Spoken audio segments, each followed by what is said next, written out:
I was offered $5,000 for a video. But this was when I was like 19. I was like, double it. And I'll walk outside and I'll give it to a homeless person. And they're like, no, you won't. And I was like, double it. And I was like pacing around my neighborhood for 3 hours convincing this guy, like on the phone, just double the money. I promise the video will go viral and I'll give it to homeless person. I was like, $10,000 just looks better in a title. It'll get more views. I promise your app will do better. A lot of times people, oh boy, it's like they think their videos are better than they are, honestly.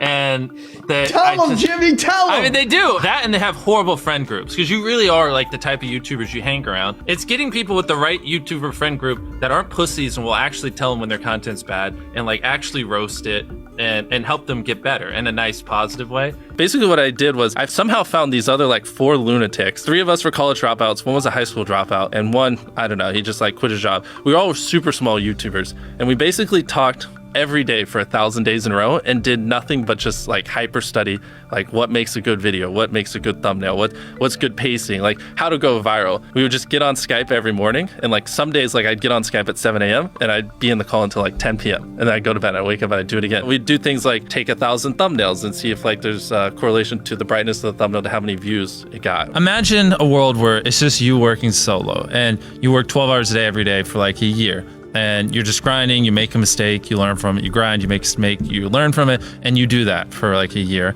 And then imagine a different world where you have 4 friends who are also equally grinding in something similar. Friend number 1 makes a mistake on Friday, he teaches the other 4 people. Friend number 2 makes a mistake the next week, teaches everyone. And then like you're all learning from each other's mistakes. You're all constantly studying 24/7 and downloading each other. Like after a year, you're like 2 years ahead of the guy who was just solo. Do you frequently go that far out of your way to capture the thumbnail? Yeah, I mean, of course, everyone should. If people don't click, they don't watch. So you want to give them something to click. Something a lot of people forget is like unsuggested on phones, thumbnails are really fucking small. So like people are editing thumbnails full blown on their computer. And when you shrink it down, you can't see. We try to all around be above the rest. Anyone can clickbait, but do you actually like deliver on it? We say we put 100 million Orbeez in the backyard, we put 100 million Orbeez in the backyard. Your title and thumbnail set expectations. Like what you're saying is like, I like bananas. And what you need is bananas are the best goddamn food on the planet. Like that's the type of opinion you need. Like you need something like how to get 100 million views on YouTube, or not even that, that's not strong enough. You need something that makes people go, what the fuck? What the fuck did he say in that video? What the fuck?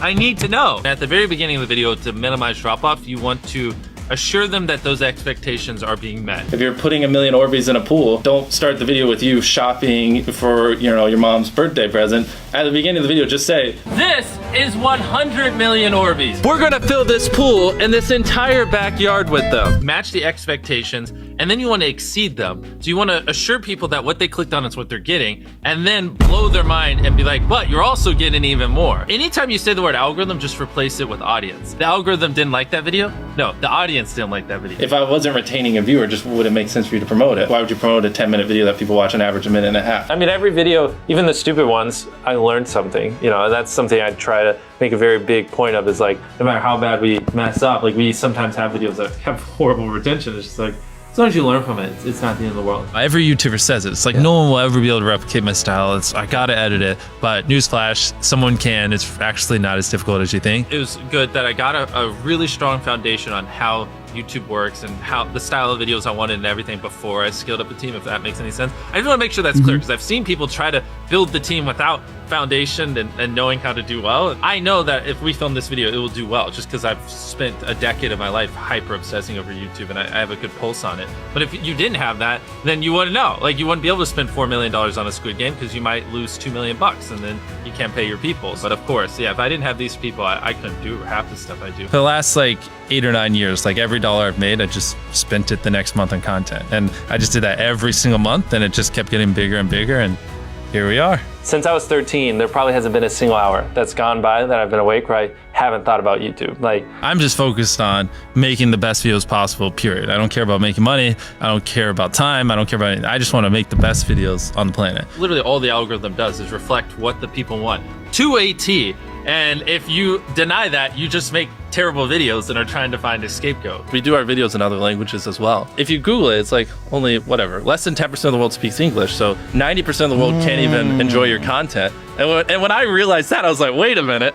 90% of the world can't even watch this stuff. Like, we just started doing this like 6 months ago, and it's crazy like how viral some of these videos are going. 51 million. In Spanish, the guy who does my dubs is the same guy who dubbed Spider-Man. We managed to convince him. So a lot of those comments are like, why does he sound like Spider-Man? Or is Mr.Beast Spider-Man? To me, what's important is click-through rate, getting people to click on your video, and then average view duration, average view percentage, or just relative retention, and having them watch it. A lot of creators think click-through rate is just like the title and thumbnail and did they click it, but a lot of it too is, did they enjoy your last video? Because if someone watches a video of yours and they loved it, you can bet the next time you recommend it, their chance of clicking is a lot higher. Sometimes we're filming for 3 or 4 days, like 10 hours a day, 30, 40 hours of filming plus months of setup, whereas most creators probably film for a couple hours and set up for a day. Outside of just filming, we brainstorm video ideas, relentlessly, hours every day. By always doing all those things, it just distinctively sets it so far apart that it's basically, in my head, it's like, why would you not watch it? Viewers aren't stupid. They can tell when you half ASS, I don't know if I'm allowed to curse, a video, or if you really put in effort. And if they can tell you're putting in a lot of effort, they're gonna be more likely to click on future videos. And that snowballs. And because once you build that trust, they get to a point where it doesn't matter what you upload. They just know it's high effort and they just know it's great. And they're just conditioned just to watch because you have a good track record. And so with filming, it's just like trying to make sure we're doing everything we can, no matter how expensive it is, no matter how much time it takes, to make the best video possible. A lot of people, if they gave away 100 grand, they would make a huge deal about it. But sometimes we're just like, yeah, here's 100 grand. Thanks for watching, bye. Doing it that way makes it more fun and just more interesting. So I like to keep a little bit of it mysterious because I think that's what people enjoy. A lot of people aren't willing to put in 10 hours days because they don't like what they're doing. So it's finding what they enjoy, because it is like a long grind. You're doing for years, not months. So if you don't enjoy it, then you're gonna burn out. I just had the blessing of finding what I loved at a young age. So because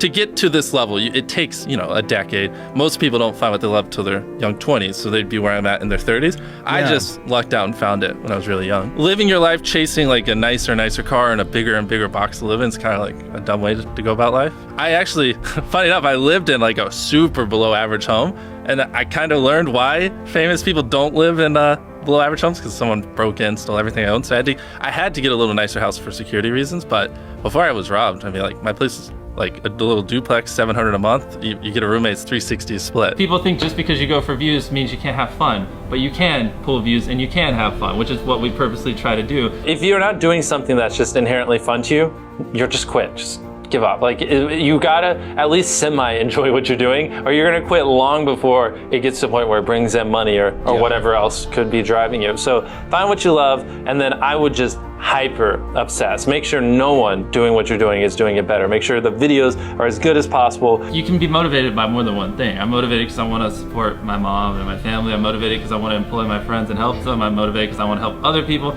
I'm motivated because I want to be a YouTuber. I feel like that's another misconception. You can have lots of things that drive you. Absolutely. Yeah. Absolutely. So there's just tons of stuff that drive me. And everything drives me to wanting to be a YouTuber, so I kind of obsess over it. For the people that are willing to be coachable, I would say just education. There is a lot of misinformation out there that people live and breathe by, the weirdest stuff. I gotta upload at midnight on Wednesdays or my videos don't do well. It's just dumb stuff like that just, they don't realize how badly they're handicapping themselves. Some minor tips I could give is if somehow you could have a payoff at the end, then more people are gonna watch to the end just to see what happened. Whichever one of these 456 people survives the longest wins 456 grand.